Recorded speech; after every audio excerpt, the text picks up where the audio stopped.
Hello everyone. Welcome to Anime Octopus. In today's fanfic exploration, we delve into a provocative what-if scenario. What if Sasuke had made Naruko pregnant? Please note, this content is purely for entertainment and discussion purposes. We do not own any of the anime footage used, all rights belong to their respective creators and copyright holders. Let's dive in. Naruto exhaled deeply as she perched on the roof of her apartment, the full moon casting a radiant glow in the midnight sky. Uncertainty clouded her thoughts as she grappled with her feelings, especially those stirred by Uchiha Sasuke. His tendency to irritate her and press her buttons left her torn between exasperation and, at times, an inexplicable fondness. She sighed once more, running a hand through her bright golden hair, an unusual trait for a ninja, but one she embraced for its uniqueness. Her striking cerulean blue eyes and distinct whisker-like birthmarks further set her apart. While many speculated these features were remnants of the sealing process, the truth was they were present from birth. This was confirmed by the Hokage himself. The Kyuubi's attack had occurred moments after her birth, leaving no time for photographs or memories of her infancy. It wasn't until she became a Genin that she learned about her mother, although her father remained a mystery, despite her own suspicions. The third Hokage had shared the truth with her after the Mizuki incident, revealing that her mother was Uzumaki Kushina, the last princess of the Whirlpool Village and the great niece of Uzumaki Mito, the first Hokage's wife. The Hokage presented her with a photograph of her mother as a Jonin, likely in her late teens.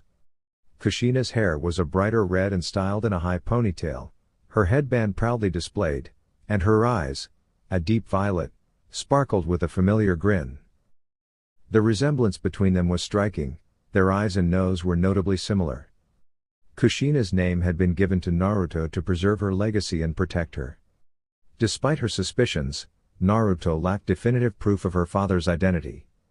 She couldn't ignore the resemblance between herself and the Yondaime Hokage.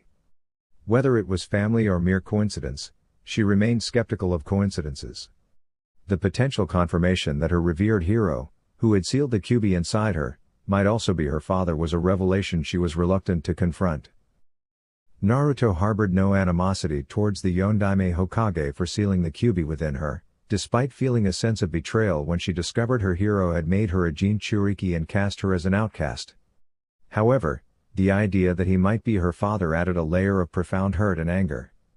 The fourth Hokage must have understood the harsh reality faced by Jinchuriki. His faith in the village's ability to support her was, unfortunately, misplaced. She had inquired about her father when she learned of her mother, but the Hokage had promised to reveal more when she reached the rank of Chunin, when she would be better equipped to protect herself from potential enemies. Determined to honor her mother's legacy and become a formidable kunoichi, Naruto embraced her mission with renewed resolve. A week later, she received her team assignment. While she found Sakura somewhat annoying with her frequent outbursts, she still wished to befriend the pink-haired girl. The prospect of working with Sasuke, however, was frustrating, given his reputation. "Are you always up this late, Dobi?" "Speak of the devil and he shall appear," she mused silently before directing her gaze upwards and to her right. Behind her stood the figure of her male teammate, a source of constant vexation.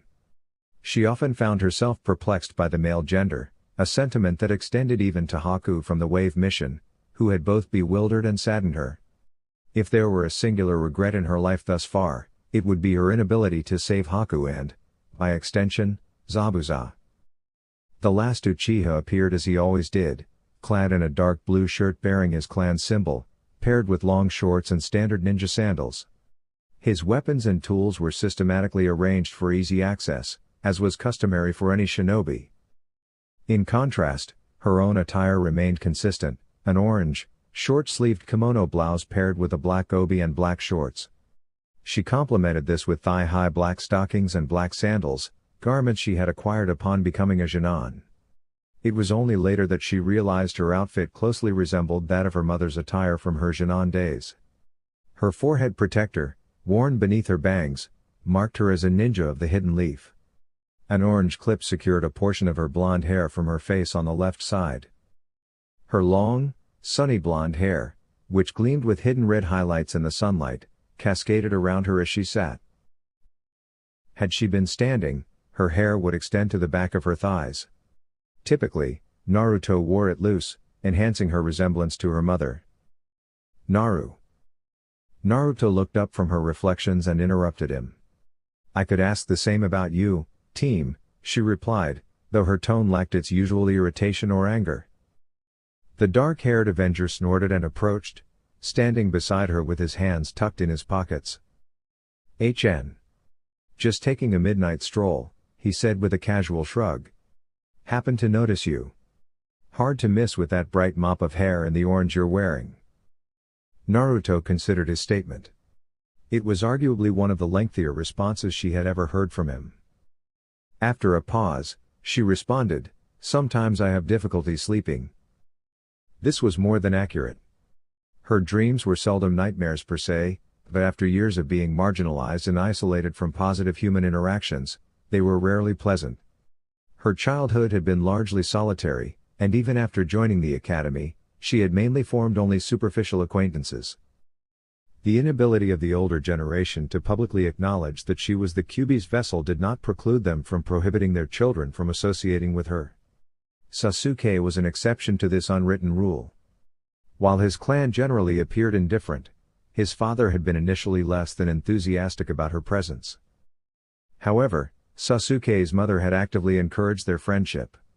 It was not widely known that they had been close friends for about a year, a bond that had formed easily, given Naruto's intense longing for attention, which might have led her to accept anyone who offered it. Naruto had been present during the Uchiha massacre, and the trauma of that day had left her with persistent nightmares, even years later. The memories of the slaughtered Uchiha haunted her, and she wondered if Sasuke remembered her presence on that fateful day. She could not fault him if he chose to forget, as she had tried to do the same. Itachi had been one of the few who saw her as more than a mere vessel. He was one of the few Anbu who would engage with her, despite the typical protocol of remaining unseen unless she was in danger. His training had significantly improved her chakra control, though she still lagged behind others. Sasuke grunted, his typical response. "You should get some rest. We have training tomorrow." "I should," Naruto replied. "But what about you?" He shrugged nonchalantly. "As I said, I was merely taking a walk. You might want to try drinking something warm before bed. It might help calm you and ease your nightmares." Naruto's eyes widened in surprise at his advice. As he leapt away towards his apartment, she mumbled, "Team," but appreciated the gesture nonetheless. Perhaps she would take his suggestion into consideration. "Where is he?" Sakura fumed, glaring into the distance. Sasuke paid little attention to Sakura's outburst, but the blonde sitting nearby regarded her with bright blue eyes. "It's Kakashi-sensei, he's always late," Naruto remarked with a casual shrug. Sasuke could not help but concur with Naruto's observation. The day their sensei was punctual would be the day the moon fell to earth. Sakura cast a glance at Sasuke, the boy she had been infatuated with since childhood. Her earliest memories of him, when she was around 5, were now vague. At 14, with Sasuke and Naruto nearing the same age, she observed how much Sasuke had changed since their academy days. There had been a time when he used to smile. Naruto, on the other hand, had matured in a way that made her seem more distinctly feminine. When they first met, Sakura and their classmates had mistaken Naruto for a boy due to her spiky blonde hair, tomboyish attire, and chubby cheeks. The teasing Naruto endured reminded Sakura of her own experiences with being mocked for her prominent forehead. Sakura speculated that Naruto's long, silky hair was a response to the teasing, which she found enviable. Despite the unusual whisker marks on her cheeks, which sometimes attracted curious looks, Naruto's appearance had evolved into something many would find desirable. The unspoken camaraderie between the Uzumaki heiress and the Uchiha heir had always puzzled her. Their relationship was markedly different from conventional friendships. They exhibited an almost tacit understanding and a form of friendly rivalry that seemed beyond her grasp. She surmised their connection might be rooted in their distinct childhood experiences. Naruto, an orphan, had spent much of his early years in solitude. Sakura had learned that he was expelled from the orphanage at around the age of 5 or 6, enrolled in the academy unusually early, and had lived independently since then.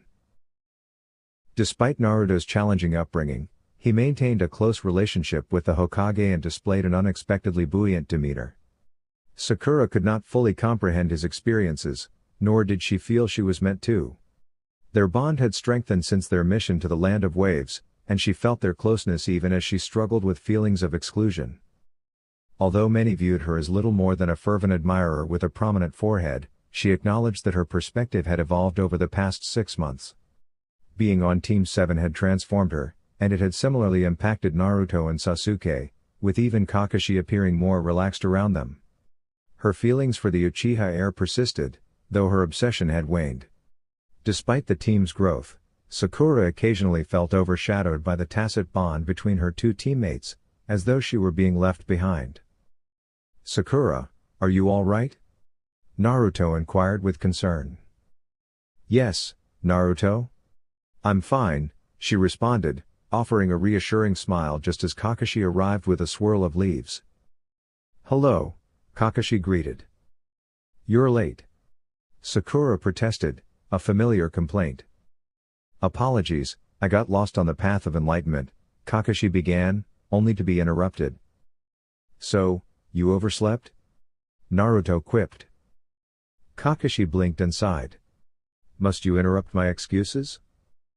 Naruto grinned and replied, "Perhaps you should come up with more convincing excuses, Kakashi-sensei."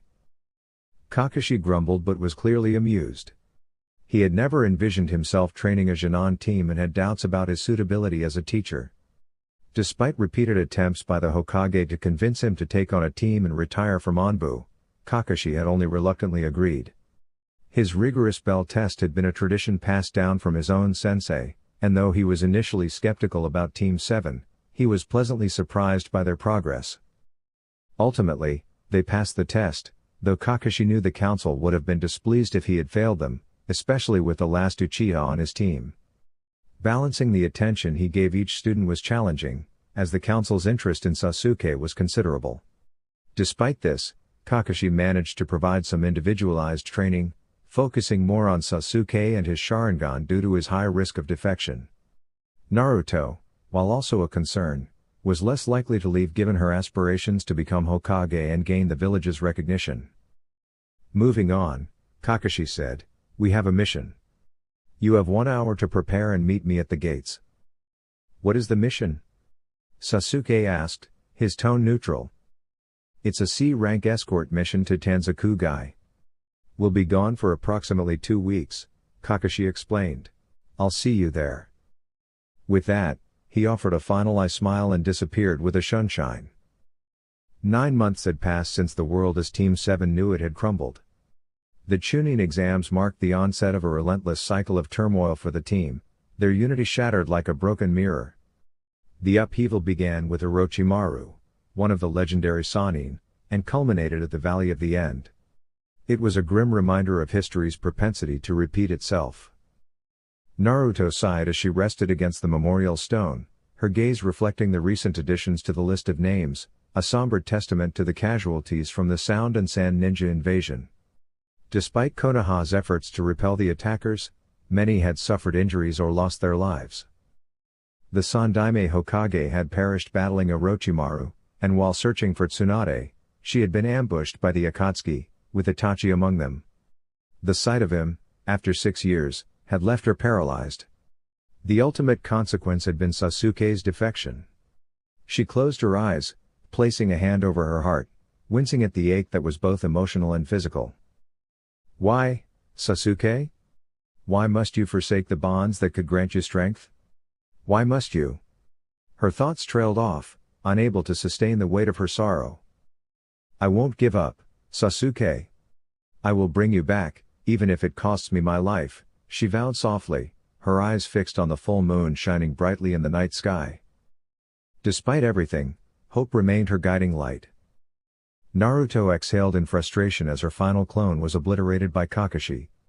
"Fantastic, now I need to locate Sasuke and Sakura," she muttered, acknowledging that her sole chance of passing the test relied on collaborating with her teammates. She lamented the fact that her teammates were less inclined to heed her suggestions. It had taken some time, but she had come to understand the situation. The realization dawned around the moment her unfortunate clone suffered 1,000 years of pain. The perverse nature of the situation had left a lasting impression. Even though it was just a clone, Kakashi seemed surprised when it dissipated. She had cleverly utilized a substitution jutsu with the clone at the last moment.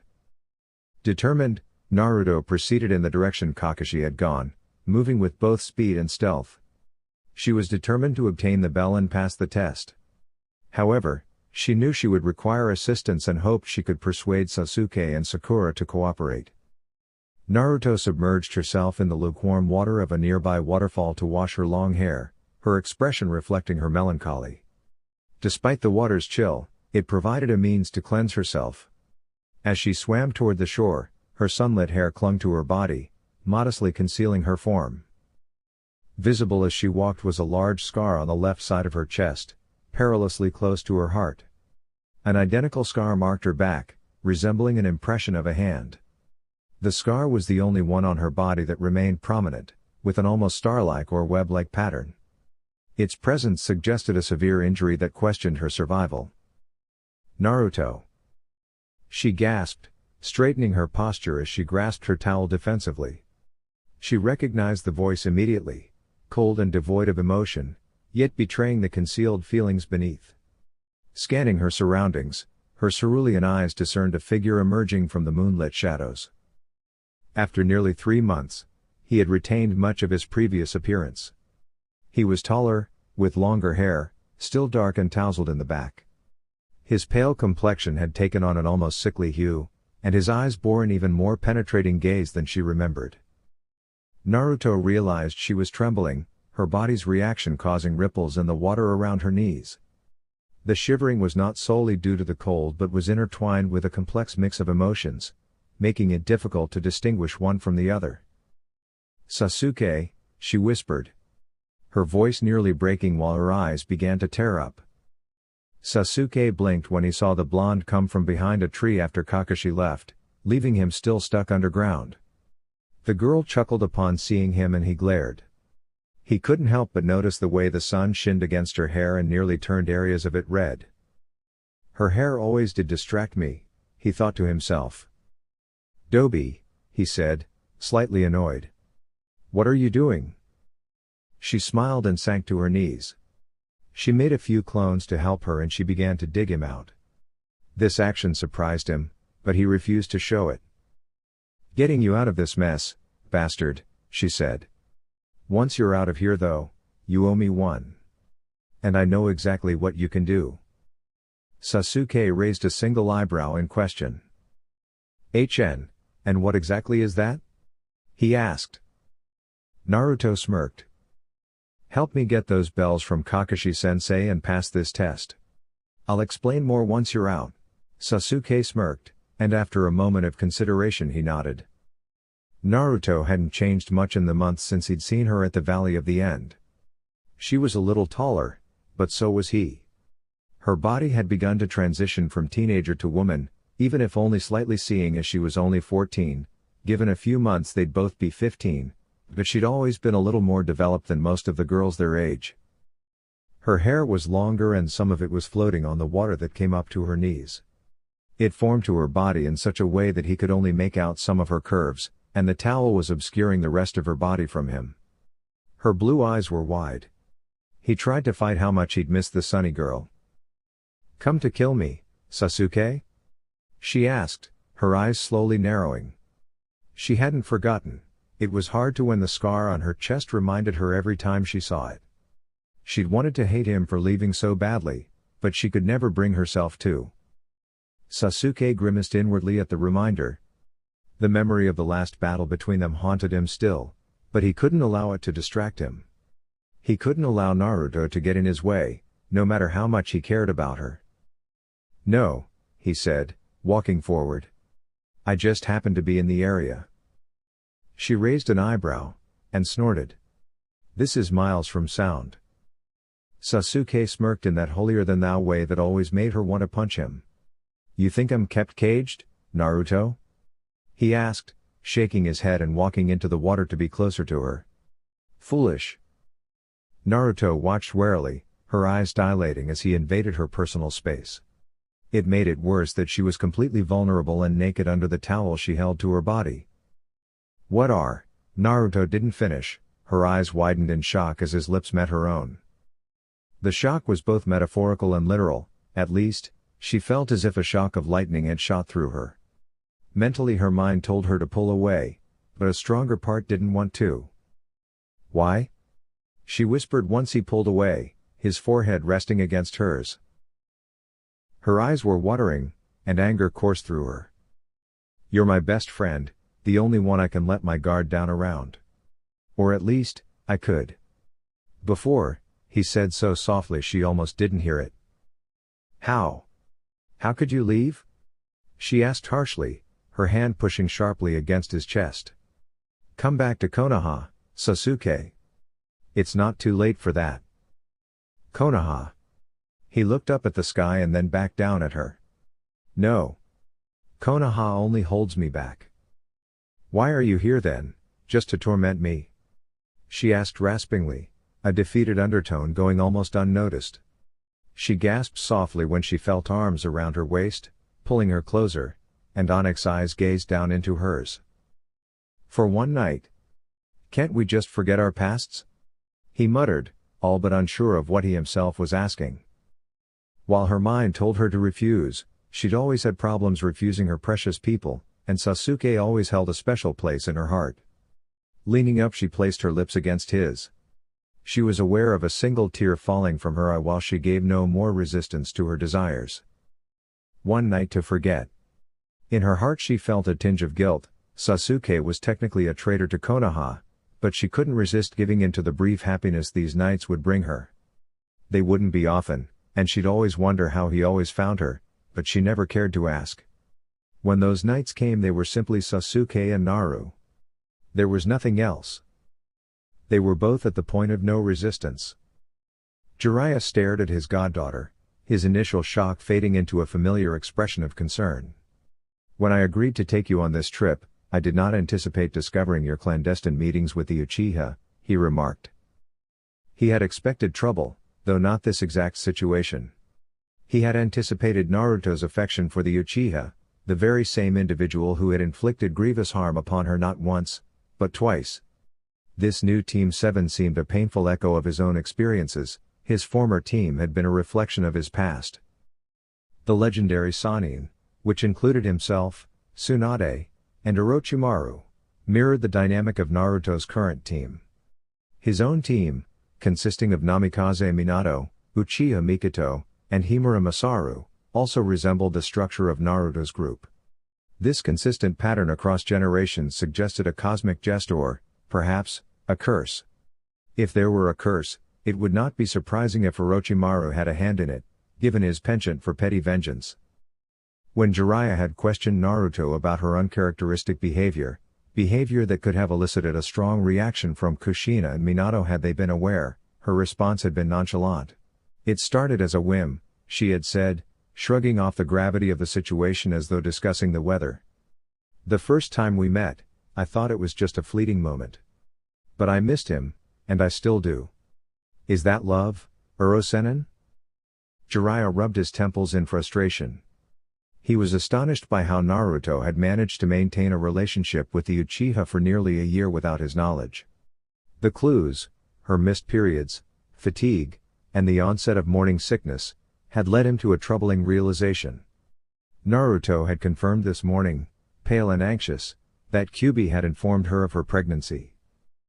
Kyuubi's dissatisfaction with having to share space with a developing fetus was noted, though the fox still chose to protect Naruto during her training.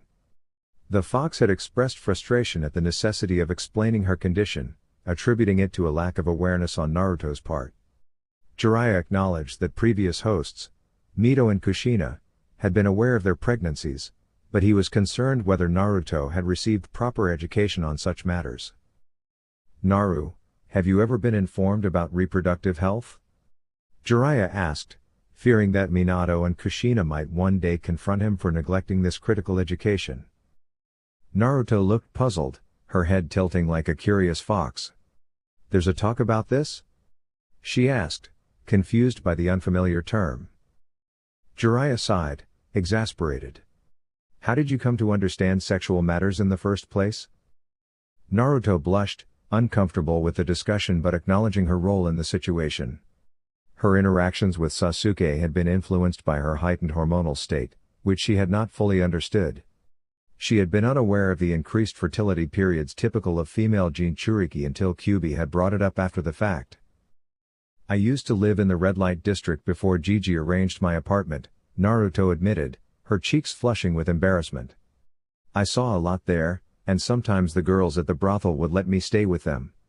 They taught me a few things about male and female anatomy. Jiraiya's expression soured as he reflected on his failings as a guardian. Did they explain where babies come from? He asked, dreading the answer. Naruto blushed and said, I am not 3, Sensei, I know where babies come from. The older sisters at the district once told me they came from when Ramen and Kami got together for a game, but later they explained it to me properly. I know sex leads to babies if you don't use protection, but I have only a vague idea what that is. Jiraiya's sweat dropped and sighed again. He was too old for this crap. Okay, so if you knew that, why did you have to sleep with the Uchiha boy? He asked.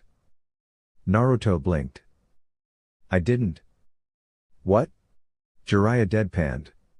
Then who is the father? Sasuke, she answered, blinking owlishly. But you said he wasn't. No, I didn't, Naruto argued. Jiraiya twitched. Yes, you did. You said you didn't sleep with him. I did not. She replied heatedly. Then who did you have sex with? Now Naruto was getting angry, and her brow began to twitch. I told you, Sasuke. You just said you didn't sleep with him. He exclaimed, and he blanched when he noticed the dark expression on Naruto's face. It only added to his unease when her long hair began to stand up like 9 tails. Just like Kushina, he thought fondly. What does sleeping have to do with babies? She exclaimed, slamming her palms onto the table in front of her. I didn't sleep with Sasuke. There wasn't much sleeping done. Jiraiya stared blankly at his goddaughter, his brain trying to comprehend what all this meant. Slowly he began to laugh. Oh Lord, she was still so naive. She'd thought he seriously meant sleeping. What's so funny? She asked, crossing her arms. Naruto, sometimes sleeping with someone doesn't mean literally sleeping. Sometimes it means you had sex with that person. Understand? He asked. Naruto frowned, blinked, and then nodded. I think so. Good. So, can you answer my other question? Let me think, she said and then nodded, recalling the question that led to their long debate over sleeping and the baby's father. I sort of forgot. I mean, it's been a while since the girls told me these things and I didn't even know what they meant by protection. And Sasuke has this effect on me. Considering you forgave him for shoving a Chidori through your chest, I'd say he does, Jiraiya thought dryly, but they did say love was blind. Didn't they teach you this at the kunoichi lessons in the academy? He asked. Naruto blushed. I hated those lessons. Not to mention the teachers didn't like me because of Kyuubi, so I mostly skipped those days. Jiraiya sighed in exasperation. It's too late for that now, anyway. Protection is a condom or birth control, which are pills that stop this sort of thing from happening. Naruto thought for a moment and then smiled. Oh, I know about those. Sakura explained to me along with Tsunade, but I only remember a little. Tsunade Bakken gave me these pills she said would help prevent pregnancy if I had sex, Naruto said, recalling the pills she still had with her. Right, do you take them? He asked slowly, unsure if she needed to answer considering the situation. Yeah, but I guess they don't work, she said, shrugging and rubbing the back of her neck. But I'm not surprised, Uro-senin. I mean, I'm immune to most poisons, or at least I've never been poisoned with something I couldn't heal. Although, I guess it's more accurate to say that Kyuubi purges most poisons and foreign substances from my body. Jiraiya shook his head. Knowing Naruto, she probably didn't remember to take them as often as she should, and then there was the fact Kyuubi did filter nearly all drugs from her system. Sakura and Tsunade probably hadn't taken this into consideration. "Alright," Jiraiya said. "What do you want to do now? You said you're about 10 weeks along?" "That's what Kyuubi said. It would explain why I've gained some weight," she said, looking at her usually flat stomach. It wasn't really noticeable yet to an outsider's point of view, but Jiraiya had noticed her gaining weight. He thought the ramen was just catching up to her, until now. "Do you want to keep it?" he asked. "There are other options." Naruto's face became much more serious, and he recognized it as her usual expression when she wasn't hyper, bored, or genuinely didn't understand something. For all her knowledge, it was the simple things that seemed to fly right over her head. But Naru had never claimed to be a genius. She also wasn't as stupid as she pretended to be. "It's my baby, I want to keep it," she said, and smiled. "I know I have options. I was there for that lesson during the academy. Though sometimes I wish I hadn't been, considering one of the more common reasons kunoichi have to make a choice like that." Jiraiya nodded, knowing full well what she meant. As ninja, being captured meant the pain of torture, but for a kunoichi, being caught by the enemy usually meant more than torture, and it usually ended with rape.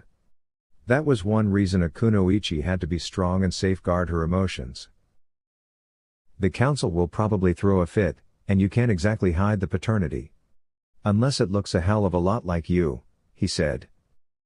"I don't plan to hide it. I'm not ashamed of him or her." Then she frowned. "I do recall how obsessed they were with Sasuke. With the Sharingan and Uchiha clan in general, honestly. If they so much as look at my baby wrong, I'll shove a Rasengan up their ass." Her blue eyes narrowed dangerously. Jiraiya burst out laughing, remembering how Kushina once said something similar, but instead of Rasengan she'd said Baijudama instead. "Or let Kyuubi eat them, whichever comes to mind first," she added, shrugging with an almost cruel glint in her eyes, which caused Jiraiya to shudder.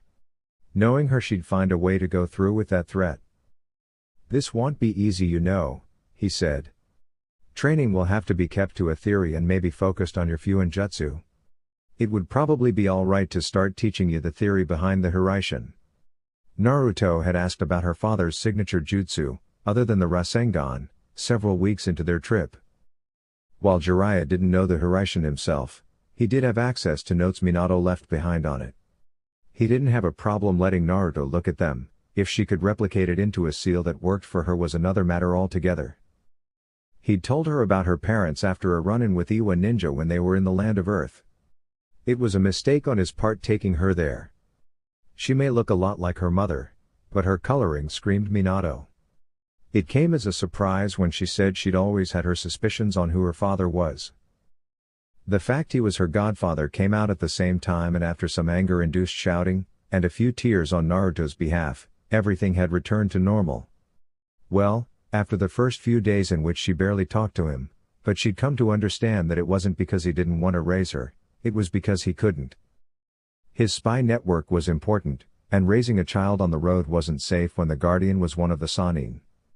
The lesser of two evils might have been being raised on the road with Jiraiya, but hindsight and all. Like Minato, Jiraiya had wanted to have faith that his village wouldn't treat their hero and Jinchuriki like others were treated. It became clear that faith was misplaced, even if it was mainly emotional abuse she dealt with, but by this time the council wouldn't have allowed Naruto out of their sights. So, he'd done what he could.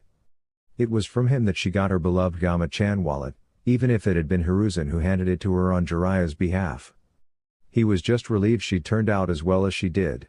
Most Jinchuriki were unstable because of their village's hate, yet she'd overcome it to the best of her ability. Your check," a voice said.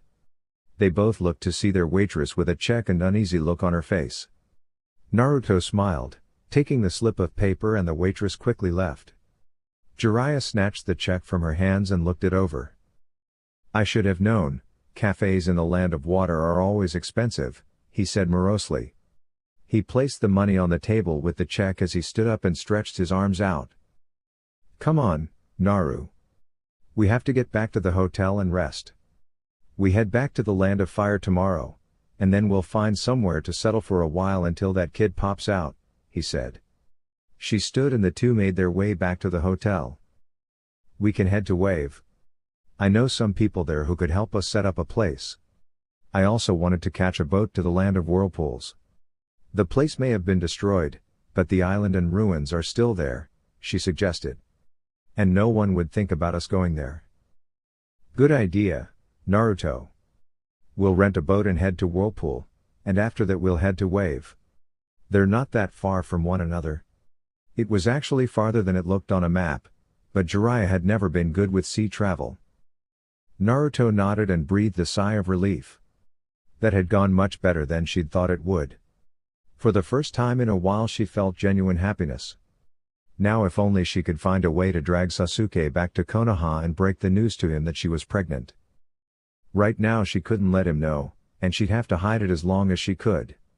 She couldn't risk her condition getting into the ears of the wrong people, not with Orochimaru and his obsession with the Sharingan, and Akatsuki breathing down all the Jinchuriki's necks. Konoha wouldn't even know until she and Jiraiya returned in 3 years, possibly longer since she was losing 9 months of intense training.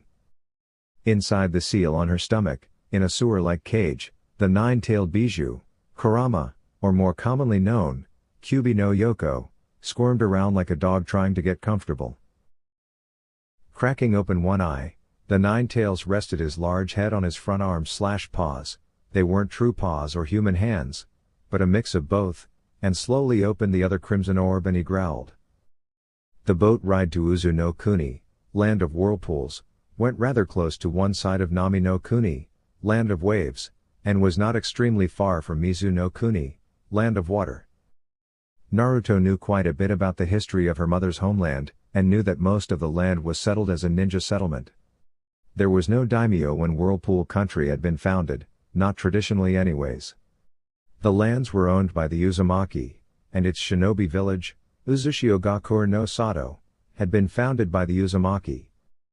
Half the island, which was about half the size of Fire Country, had been home to the Uzumaki, who were a rather large clan. The largest on the island. Half of Uzushio had been made up of the clan itself, and many people from around the elemental nations had migrated there in the beginning. Wildlife was still thriving, she noticed, and there was only one entrance to the island and one exit because of the raging whirlpools around the island itself. They had been used as a defense against outsiders, but somehow that defense had failed them when it mattered the most. It made her wonder exactly how they had been invaded, and in the end destroyed. Looking at the sky, she sighed. When one can't get somewhere by land or sea, they learn to fly, she recalled reading something along those lines in a book some time ago. Shaking her head from that thought, she jumped from the boat onto the beach-like sands of Uzu no Kuni for the first time. She wondered if where she walked, if her mother had ever walked the exact steps. Her heart twisted at the longing of knowing, but she knew she'd never be able to ask her mother in this life. It's kind of creepy, Jiraiya muttered, suppressing a shiver at the solitude the island offered. There were sounds, of the water surrounding them, some wind, and the few animals still living on the island. All sounds one would expect from nature. They saw mostly large birds, tropical perhaps. The kind you'd find around seasides. Naruto rolled her blue eyes, her hair brushing her calves as she walked. On the left side her bangs were kept away from her face with 3 shiny silver clips. Her hair looked nearly identical to her mother's, unless she kept it short, and then it fell in a mess of choppy locks similar to her father's hair. It was because she grew tired of trying to tame her hair she began growing it out. She was wearing the same outfit she'd been wearing for years now, but this kimono blouse wasn't orange. Instead it was navy blue, and there was no stitching boarding it. Her obi was bright orange, and she wore the black shorts under a black thigh-length skirt. Her sandals were black, and she wore black stockings which went up to her thighs. It's just not been lived on for a few years, she said, shrugging. Jiraiya snorted. More like a few decades, he thought to himself. Naruto smiled, looking over at Jiraiya. Come on, we need to find Uzushio. From what Mom said in her journal, it was nearly in the center of the island. There was a river that ran through it, sort of, she said, thinking of the few items she had from her parents. There was a journal belonging to her mother, and it had detailed her homeland in detail. She'd always wanted to see it in person, and now, even if it wasn't in its prime, she was able to. It only took 2 hours, some arguments, and Naruto stalking off in the direction she thought they should have gone to find the hidden village. The river, which had small whirlpools running throughout it, not near as powerful as the ones around the island, led them straight to it. "And you said following the whirlpools was a stupid idea," she mocked, rolling her eyes as she entered through the broken-down village gate after bringing down a barrier by shedding some blood. "How was I supposed to know it was literal when they said it was the village hidden by whirling tides?" he grumbled as he followed her before the barrier went back up around them. Naru rolled her eyes and snorted. Of course it was literal, though she did notice once inside that there seemed to be calmer waters running through the part of the river that went through the village itself, but there was some crystal clear waters and small fish. It was very beautiful, like a tide pool. There were a few actual tide pools on the island from the little she'd already seen, and read in her mother's journal. The river was probably the most beautiful part of the village now, and sadly most everything else was torn asunder by age and the invasion years before. "Uro-sennin, do you think it's wrong of me to resent, even hate, Kiri, Iwa, and Kumo a little for destroying this place?" she asked as they walked around the rubble. Some things were still standing but so old that it didn't look very safe any longer. The Uzukage's tower was one of the few things still in pretty good shape. She realized it must be because certain objects and buildings had seals on them for strong structural integrity and stopping damage by age and weather. She recognized the seal as an Uzumaki seal she'd gotten pretty good at with the help of the scrolls and books left to her by her mother and father. She wasn't at a level in Fuinjutsu that could match up with her parents or Jiraiya, but she was good enough for a lot of simpler ones, and of course most Uzumaki seals were seals only known to clan members. "No," Jiraiya said, "this could have been your home away from home had it never been destroyed and your parents had lived. You may not have lived or been born here, but it's still your mother's home and in inheritance your own. Being the last true Uzumaki, the only one from the main family left alive to anyone's knowledge, this land belongs to you." Naru smiled with a hint of bitterness, but knew he was right. This was just as much a home to her as Konoha was. Though some had survived the massacre of Uzushio-gakure, most of the survivors being Uzumaki, she knew none but her mother were of the main family. Her mother had been the heiress when she'd agreed to go to Konoha on her great-aunt's request. Not many realized this, seeing as it was agreed that Kushina's younger sister, Aiko, would be the acting heir. Her mother hadn't truly understood at the time of her moving to Konoha, but it didn't matter because not long had passed before the invasion. Kushina had ridden long on her feelings over the whole ordeal.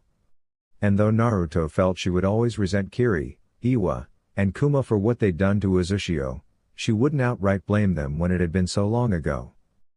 The Kiges weren't even the same ones who ordered the invasion, and the ninja were mostly of a whole new generation.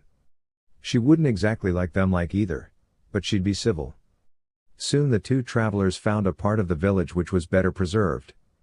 It had chunks of material scattered around, but the large walls surrounding what appeared to be a clan compound was still standing. There were spiral symbols in a deep color like Naruto wore on her clothes. It was slightly different from the same symbol she'd seen on some broken down buildings and pillars. This one reminded her a little more of a whirlpool. Through the broken down gate-like entrance they could see some homes and shops were not as unhurt as the walls, and some were completely collapsed. The majority looked like they'd sustained little damage. One home, at the main end of the complex, and the largest of the homes they could see was nearly in pristine condition and had many seals around it. It had aged some, and looked as if it needed some repairs, but otherwise it was the most intact building in the whole village. Walking over to a large tree that stood on the grounds surrounding the home, she noticed kanji carved into a low point on it, and her eyes widened. "The clan's compound," Naru said. "This is where Mom lived. This house must be where the clan head and his family resided, which meant this was her mother's childhood home." He smiled, happy to see his goddaughter truly happy for once. He was also relieved to find the home looked ready to be lived in with a little work. Hopefully the inside was just as intact. "Stay out here for a moment," he said. "I want to make sure the inside is secure before we go in. If so, this will be where we stay until we're ready to head for Wave." Naruto nodded, and a minute later she laughed as the man was blasted away from the front door to land on his butt behind her, his hair sticking up and smoking as if struck by lightning. "Shocking, huh?" she quipped, and Jiraiya shot her a glare before standing. "Right, new plan. Go undo the seal that closes the house," he said, then grumbled under his breath, "Damned paranoid Uzumakis." 3 weeks passed for the two, and it became exceedingly obvious Naruto was pregnant with heightened hormones and bouts of all-day sickness. Naru had vehemently denied it being called morning sickness when Jiraiya had tried correcting her. For her it hit her in the mid-afternoon and lasted randomly throughout the day. Sometimes, but rarely, during the mornings. It made her cranky, and it wasn't lost on her that Jiraiya had been walking on eggshells around her, as if she were a landmine ready to blow with one wrong move. On another note, they had been exploring the village more and more. Despite how long it had been abandoned, many things were in good condition, probably thanks to the Uzumaki's paranoia and safeguards. The statues on a small hill overlooking the village, not far from where the river twisted out of the village walls, were still as tall and recognizable as when it had been populated, even if a few were cracked or missing limbs. From the inscriptions they knew the 3 statues were the 3 Uzukages. Out of the 3 only 2 were Uzumakis. The other was a Himura, a clan second only to the Uzumaki in the Whirlpool village. They had the ability to shadow walk, a rare bloodline which had died with the Himura clan of Whirlpool.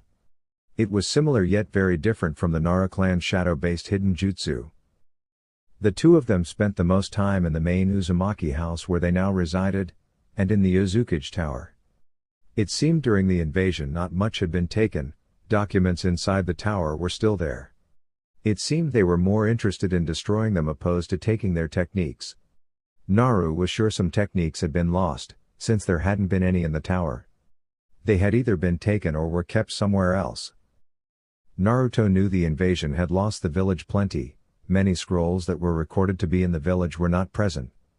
Many were sealing techniques, and though the Uzumaki were the leading clan for Fuinjutsu, nearly all the clans in Uzushio were Fuinjutsu experts and knew more than the basics. It was just the Uzumaki were the best of the best, and had the most material on the art. Other things the village were known for was Kenjutsu, Taijutsu, and Ninjutsu.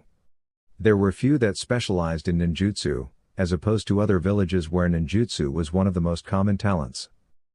The Uzumaki, while mostly a Fuinjutsu-oriented clan, were also formidable in the other 3 arts. Something Naruto knew seeing as she'd been learning her mother's family style for years now. She had pretty much mastered it, but she didn't have the needed lightning affinity to blend with it that a lot of Uzumaki had. So instead she'd taken a leaf from her mother, who had learned to blend her affinities of water and wind into the Uzuken, Vortex Fist. Naru's main affinity was wind, so she had a lot of help from her mother's notes, as few as they were. It made the taijutsu even more deadly. She'd been working on improving it for a long time, even blending her 2 clan styles together, though it would take years to complete seeing as she'd just recently begun to master her father's fighting style, though she hadn't realized who exactly her father was for sure until recently. Taijutsu would never been something she was as good at as Guy or Rock Lee, but she no longer had to rely on a brawler style mixed with the academy taijutsu style. Finding scrolls on Kenjutsu, more than the ones she already had written from her mother, was nice. She'd been working on wielding her mother's katana for a little over a year now, but it was slow going. She didn't have much talent with a blade longer than a tanto. The style was capable of being incorporating into shorter blades, which was why she still trained in it. She doubted she'd ever use her mother's katana in battle, especially not against someone who specialized in kenjutsu.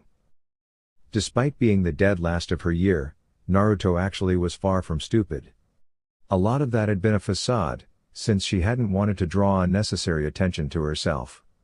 People already hated her for being a Jinchuriki. A lot of the stuff the academy shoved at her was too advanced for a Jinan, much less an academy student, to know. In a way that had been helpful because it gave her something to look into.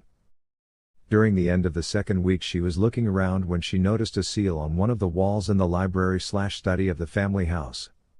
It almost seemed to glow the longer she looked at it, the faint blue of it pulsing. When she placed her hand over it the array pulsed against her hand, and then she felt a sting of short-lived pain as blood was drawn, along with what felt like a small amount of her chakra. Seconds later the wall crumbled, leaving a thick metal door, like a vault. When she opened it there was a staircase which led down, like a creepy dungeon. Upon seeing that she decided she wouldn't continue on without telling Jiraiya first. "Holy," Jiraiya had muttered when they reached the room. All around were scrolls, books, and other things. Tags for seals, scrolls, blank and otherwise, and others which contained things, weapons mostly, but also clothes and money. "It must be a safe, for family valuables," Naru muttered. It wasn't mentioned in Mom's journal, but she might not have known at the time. "I realized you Uzumakis were paranoid, but this is just a little overkill, isn't it?" he asked, blinking as he walked around, looking at the massive amounts of information. He briefly noticed there was a huge spiral on the floor, maybe the start of a seal. It unnerved him slightly. Naruto snorted. "Please, it isn't paranoia if someone is really out to get you," she said. In this case it was Kiri, Iwa, and Kumo. They must have moved all the valuable family techniques here before the attack, so they wouldn't be stolen. Or it was already here. Jiraiya smirked. "It's a good thing we came here, brat. It looks like we found the perfect place to continue your training." Looking over at his goddaughter's no longer flat stomach he corrected himself. "Well, sort of training. Can't have you straining yourself now." Needless to say the next week was them sorting through and choosing certain things for her to study and learn. Naruto was going into her 5th month soon, and her stomach was no longer flat, and hiding the bump would be much harder than it had been when they first arrived in Whirlpool. It was actually rather large now, and she'd grown out of all her clothes. Thankfully there were clothes that had survived the invasion all those years ago, though few were actually fighting clothes. There were a few battle kimonos, but not something that would fit her growing stomach. She'd settled on wearing regular kimonos, which fit much better around her baby bump. It was strange for her, having never worn many kimonos in the past. In fact she could count the number of times she'd worn one on one hand, and she only owned 4, all gifts from the Sandaime growing up. She'd probably had outgrown them now, but there was a seal she'd found in one of the Uzumaki scrolls which when placed on clothes made them more durable in battle and kept them cleaner longer. They also grew with a person, which seemed strange, but with seals there was a lot that was possible. If someone could seal an all-powerful mass of chakra inside an infant, then someone could make a piece of cloth grow with someone. This meant she wouldn't have to worry about outgrowing the kimonos as she got bigger. She might have been able to place the seal on her normal clothes, but they weren't quite as comfortable with her expanding stomach, and she wasn't doing physical training any longer anyway. Currently she wore a warm orange kimono with white peach blossoms, and on the back was the Uzumaki spiral in white. It wasn't exactly noticeable with her hair covering most of it though. As for food, there was food still in preservation seals. Jiraiya had made sure to check the food, not wanting her to eat anything that might hurt her. There was plenty of fruits that grew on the island and fish. Lots and lots of fish. It didn't bother Naruto. She was alright with fish. It wasn't her favorite form of meat, but there were other animals they could hunt and eat as well. Though for some reason she'd been craving fish and tomatoes lately.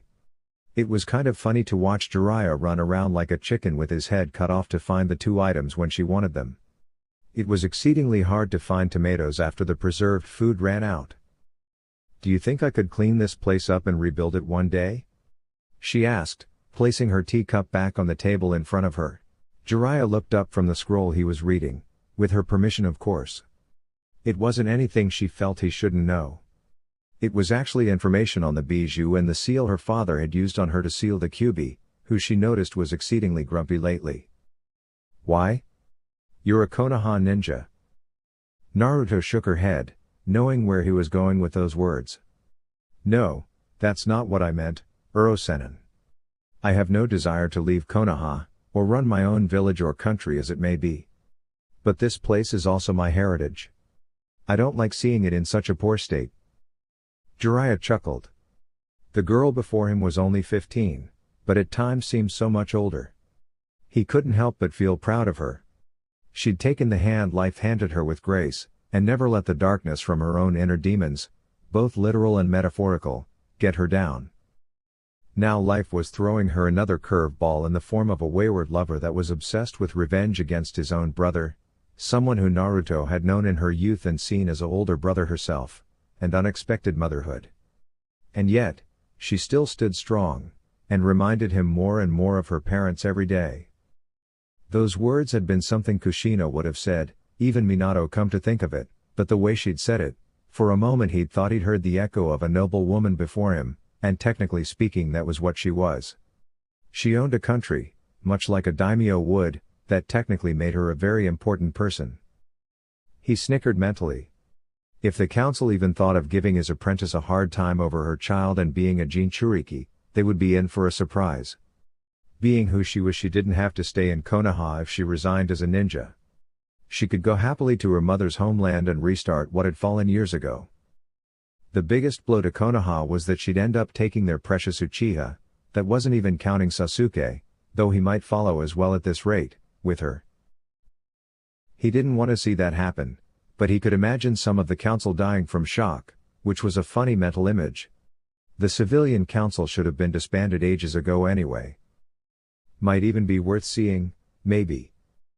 With all the wealth you now have, and then there is the inheritance you have yet to receive from Kushina and Minato, I'd say it would be easy enough to accomplish, he replied. It would make a nice vacation spot and training grounds if nothing else. Naru nodded. I'll have to look into that. Something tells me this will take some political influence I'm not going to like, she said mostly to herself. When we get to Wave I'll ask Tazuna if he'll help, or knows anyone who can. The bridge builder you told me about? The Toad Sanin asked. Not much a bridge builder can do, unless you want to build a bridge to connect Wave to Whirlpool. Naruto raised an eyebrow. That wasn't such a bad idea, but then again. The island had been invaded once, a bridge might make it even easier. There wasn't much for anyone to invade though, seeing as there were no longer any people living on the island. But maybe one day that doesn't have to be true, she thought, but dismissed it a second later. How would she even go about that? Not to mention Konoha was her home, she couldn't exactly leave. If she came here, leaving Konoha in the process, then she'd miss the few friends she had. She'd probably have to become the official daimyo of Whirlpool, much as Koyuki had when she'd taken her place in Haru/Yuki no Kuni, as she didn't see the other daimyos allowing Whirlpool to operate as it had when it was founded. Nowadays having a daimyo to rule the countries was just simpler. Maybe if one of the Uzumaki had taken up position as official daimyo of Uzu no Kuni, Kiri, Iwa, and Kumo might not have succeeded. That was all speculation, it was impossible to know for sure. Who knows, she said, shrugging. Have you heard anything from the Kyuubi lately? Jiraiya asked, almost hesitantly. Naruto looked up again, and blinked. Not exactly. He doesn't actually talk to me, but I'm pretty sure he's semi-aware of everything that happens. We don't exactly meet for tea parties Uro-senin. Narrowing her eyes she asked, what, is there something you need to know? Jiraiya sighed, rubbing his temples. You know your mother was the Jinchuriki before you, right? He asked. Yes, she answered.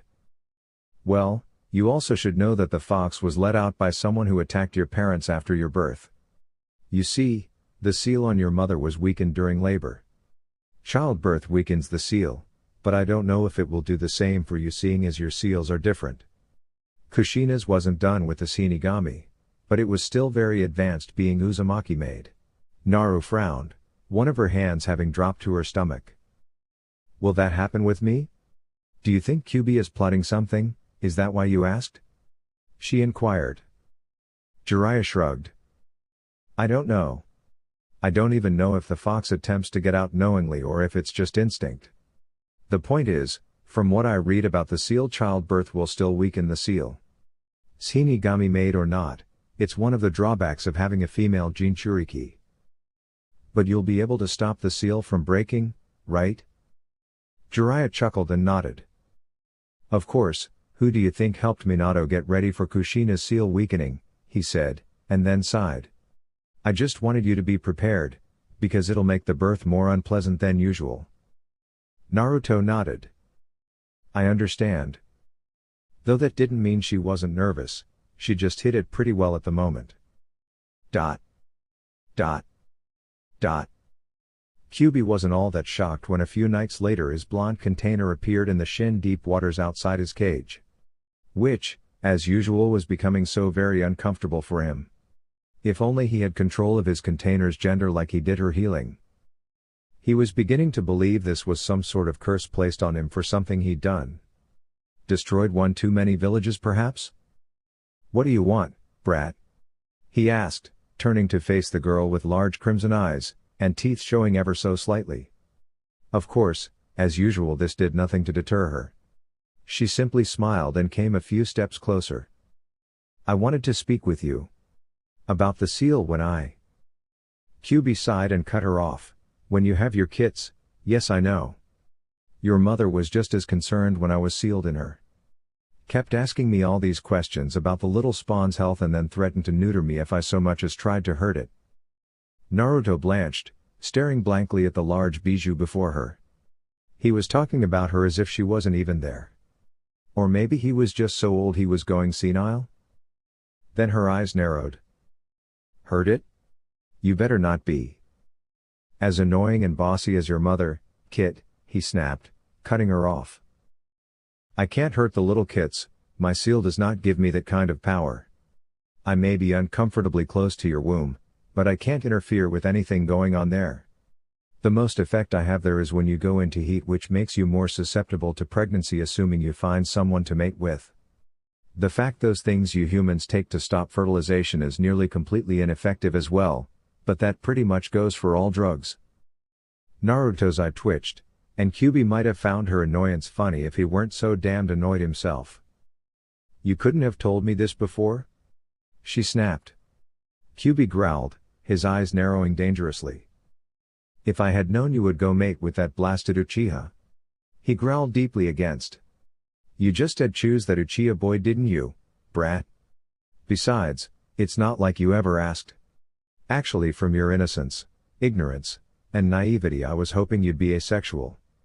Kami knows I regret it now. One was bad enough, but two? Two? She interrupted, deciding to ignore his words about Sasuke. What do you mean? Kurama blinked, which looked odd on the large mass of chakra.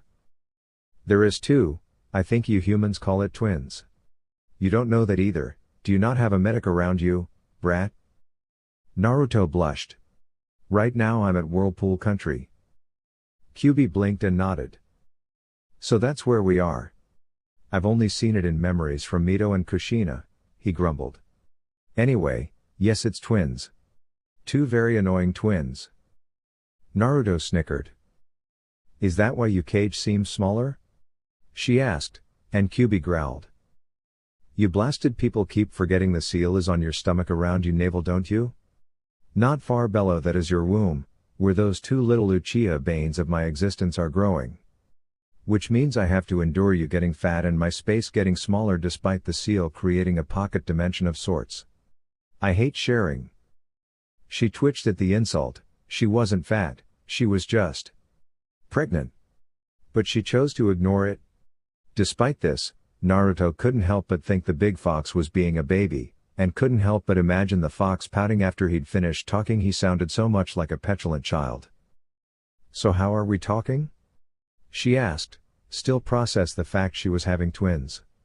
I thought this was my mind. No, not exactly. This is inside the seal, but it reflects your mind because you being here is in mind and spirit, not your actual body. Of course, I could give you a big headache if I wanted and maybe influence your dreams when the seal is at its weakest, which would be childbirth or if someone messed with it. The only other thing I have is the ability to be aware of your surroundings to a certain point and communicate with you telepathically. That is the most the seal allows me to do when it comes to your mind. Like I said, the seal is more like a pocket dimension in your gut. Naruto nodded. Thank you for answering my questions, Kyubi, she said. He snorted, and settled down once more with his eyes still narrowed. Whatever, now get out, brat. You're annoying me more than your spawn. Naruto snorted and seconds later Kyuubi watched as the girl disappeared, leaving him in peace. Twisting around like an animal trying to settle in, Kyuubi grunted. 4 more months of hell, he muttered. If I ever see the person who created seals, I'll eat them, puke them up, and eat them again. It was only after he'd closed his eyes to nap that he began to realize he'd been around humans much too often if that was the best threat he could come up with on the spot. Dear esteemed viewers, that concludes our content for today. For further updates and engaging content, kindly subscribe to my channel, Anime Octopus. Thank you for your support. I am sincerely grateful.